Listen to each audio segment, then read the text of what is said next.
Hello dear friends, स्वागत है आप सभी का हमारे YouTube channel R R Tech Math में। तो कल जैसा कि आपको अनाउंसमेंट किया गया था कि आज आपका टेस्ट होगा, जिसके अंदर टोटल 8 प्रश्न होंगे। टोटल कितने प्रश्न होंगे? 8। और सभी प्रश्न बहुविकल्पी होंगे, यानी कि 4 ऑप्शन उसके अंदर होंगे। तो उनमें से आपको सही आंसर चुनना है और कमेंट बॉक्स में उनके आंसर हमें भेजने हैं। तो ये जो प्रश्न होंगे ये आपके पूरे चैप्टर से होंगे। जो हमने प्रश्नावली 3 पढ़ी है, बहुपद यानी कि पॉलिनोमियल्स, उस एक्सरसाइज से ये सभी प्रश्न होंगे। तो सभी विद्यार्थी इस टेस्ट को ज़रूर दें और अपने सभी मित्रों के साथ इस टेस्ट को साझा करें। तो सबसे पहले, अगर आप हमारे चैनल पर नए हैं तो चैनल को सब्सक्राइब करें।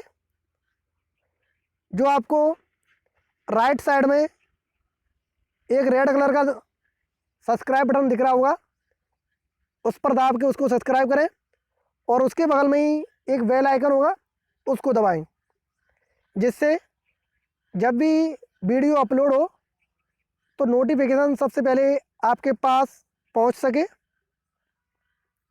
तो चलिए स्टार्ट करते हैं। क्वेश्चन नंबर पहला,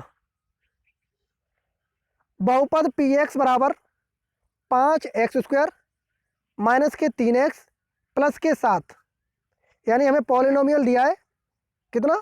पी एक्स बराबर 5x² माइनस के 3x प्लस के 7। इसमें x बराबर 1 रखने पर इस बहुपद का मान क्या होगा? यानी जो हमें पॉलिनोमियल दिया है, इसमें अगर हम x बराबर 1 रख दें तो हमें इसकी वैल्यू क्या प्राप्त होगी, ये बताना है। जिसके 4 ऑप्शन है। पहला option A 9, option B 11, option C 12, option D 3। तो जो आपका सही मान आए उस ऑप्शन को आपको चुनना है और हमें कमेंट बॉक्स में भेजना है, क्वेश्चन नंबर के साथ उसका ऑप्शन नंबर। ठीक है। नेक्स्ट क्वेश्चन, पी एक्स बराबर 2x प्लस 1 का एक शून्यक होगा। यानी कि जो पॉलिनोमियल हमें दिया है, रेखिक बहुपद लीनियर पॉलिनोमियल, उसका शून्यक क्या होगा, यानी कि उसका जीरोज क्या होगा, ये हमें बताना है। तो मैंने जब शून्यक पढ़ाया था तो मैंने बताया था कि शून्यक हम किस तरीके से निकालते हैं। जो हमें पॉलिनोमियल्स यानी बहुपद दी होती हैं उनको हम 0 के बराबर रखते हैं और वहाँ से हम x की वैल्यू निकालते हैं। तो हमें इसमें बताना है कि इसका मान क्या होगा, यानी इसका शून्यक क्या होगा। जिसके 4 ऑप्शन है। ए 1/2, बी 3, सी -1/2 और डी 1। तो करेक्ट ऑप्शन को आपको चूज करना है। नेक्स्ट प्रश्न, question number 3, x⁴ plus x⁴ minus 2x² plus x plus 1, इसको x माइनस 1 से भाग देने पर शेषफल होगा। यानी कि इसका शेषफल क्या बचेगा वो हमें बताना है, यानी इसका रिमाइंडर क्या बचेगा ये हमें बताना है। किसका? x-1 का भाग देने पर किसमें? x⁴ प्लस x⁴ माइनस के 2 x² प्लस x प्लस 1 में।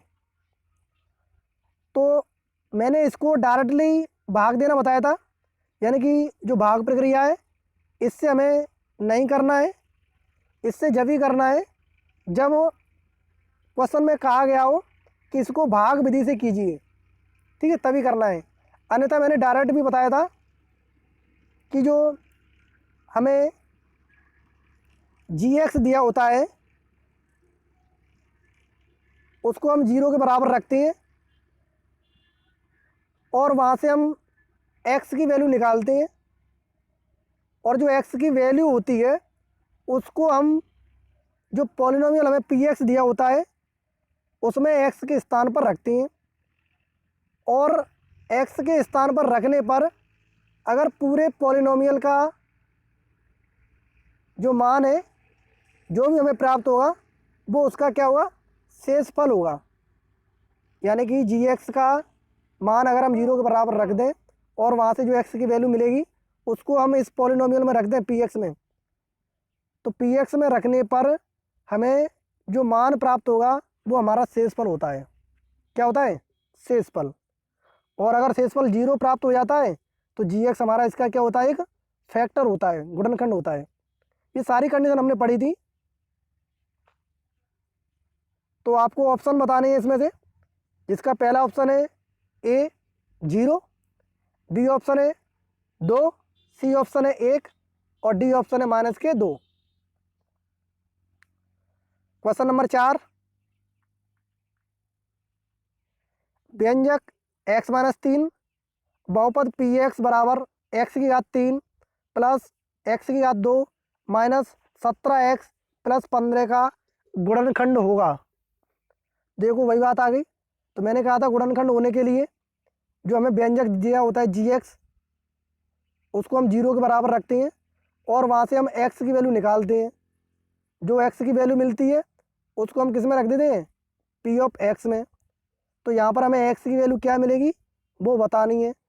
तो उसका मान फिर अगर 0 प्राप्त हो जाए तो वो गुणनखंड हमारा होता है। तो हमें ये बतानी है कि यहाँ पर p के अंदर जो वैल्यू होगी वो क्या होगी, ठीक है, और उसकी कंडीशन क्या है, इक्वल टू 0 होती है, वो हमें बतानी है। तो पहला ऑप्शन है इसका p3 बराबर 0, दूसरा ऑप्शन है p-3 बराबर 0, तीसरा ऑप्शन है p-3 बराबर 3 और चौथा ऑप्शन है p-3 बराबर -3। तो करेक्ट ऑप्शन को आपको चुनना है। Question number 5, x3 minus y3 का एक गुणनखंड है। देखिए जो हमने लास्ट प्रश्न किया था तो वहाँ पर मैंने इसका डायरेक्ट फॉर्मूला बताया था x3 माइनस y3 का, किस तरीके से इसके गुणनखंड करके। तो गुणनखंड करके मैंने बताया था इसका। तो उसमें क्या बताया था मैंने, x माइनस वाई बाहर ब्रैकेट में रहता है और अंदर x² plus xy plus y² हो जाता है। याद आ गया होगा आपको। तो आपको बताना है कि इसका गुणनखंड इसमें से कौन सा है, यानी ये दोनों जो प्राप्त हुए हैं ये दोनों गुणनखंड के रूप में हैं, क्योंकि अलग अलग ब्रैकेट में हो गए तो ये गुणनखंड के रूप में हो गए। तो इसमें से आपको बताना है कि इसमें से कौन सा सही आंसर है इसका। जिसका पहला ऑप्शन है x प्लस वाई, ये इसका गुणनखंड है क्या। दूसरा है x² प्लस y², तीसरा है x² minus xy plus y², और चौथा ऑप्शन है x माइनस वाई। तो ये 4 ऑप्शन है, इनमें से सही ऑप्शन आपको चुनना है। क्वेश्चन नंबर 6 में कहा गया है x4 प्लस 8x का एक गुणनखंड है। तो इसका गुणनखंड क्या होगा वो हमें बताना है। तो गुणनखंड के लिए मैंने बताया था गुणनखंड किस तरीके से हम करते हैं। अगर पहले कोई कॉमन दिख रहा है तो कॉमन ले लेंगे इसमें से, इसके अलावा जो बचेगा वो हम देख लेंगे, ठीक है, इस तरीके से। अब यहाँ से हम x3 और 8 को भी हम क्या ले सकते हैं, 2�3 लिख सकते हैं, ले सकते हैं। तो इस तरीके से है। अब यहाँ से आपका ये फॉर्मूला फिर से बनता दिख रहा है a�3 minus a�3 plus b�3 का। तो वो क्या होता था हमारा x प्लस वाई और ब्रैकेट में क्या आता था, x square minus x y, लेकिन यहाँ पर कितना है, 2 और एक्स है तो 2x प्लस वाई स्क्वायर, तो 2 का स्क्वायर। तो ये इसके क्या हो जाएंगे, सारे गुणनखंड हो जाएंगे। एक हो गया x, दूसरा हो गया x प्लस 2, और तीसरा हो गया एक्स स्क्वायर माइनस के 2x प्लस 4। अब हमें बताना है कि जो ऑप्शन दिए हैं उनमें से इसका गुणनखंड कौन सा है, यानी इन तीनों में से कोई इसमें ऑप्शन में है कि नहीं है। तो जो होगा वही उसका सही गुणनखंड होगा। पहला ऑप्शन है x प्लस 2, दूसरा ऑप्शन है x माइनस 2, तीसरा ऑप्शन है एक्स स्क्वायर प्लस 8, और चौथा ऑप्शन है x square plus 2x plus 2।